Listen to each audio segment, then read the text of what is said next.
Ecclesiastes 3.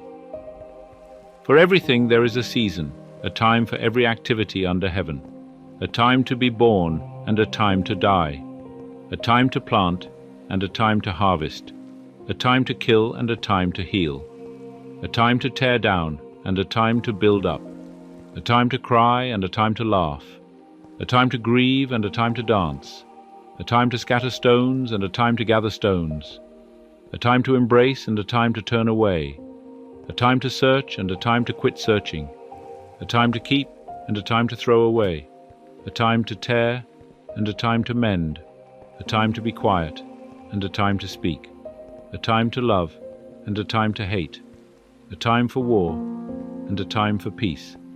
What do people really get for all their hard work? I have seen the burden God has placed on us all. Yet God has made everything beautiful for its own time. He has planted eternity in the human heart, but even so, people cannot see the whole scope of God's work from beginning to end.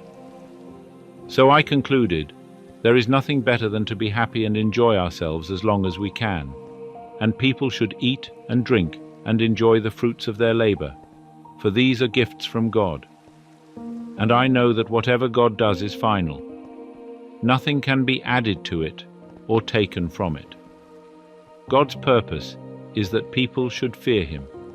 What is happening now has happened before, and what will happen in the future has happened before, because God makes the same things happen over and over again. I also noticed that under the sun there is evil in the courtroom. Yes, even the courts of law are corrupt. I said to myself, in due season God will judge everyone, both good and bad, for all their deeds. I also thought about the human condition, how God proves to people that they are like animals. For people and animals share the same fate. Both breathe and both must die. So people have no real advantage over the animals. How meaningless. Both go to the same place. They came from dust and they return to dust. For who can prove that the human spirit goes up and the spirit of animals goes down into the earth? So I saw that there is nothing better for people than to be happy in their work. That is our lot in life, and no one can bring us back to see what happens after we die.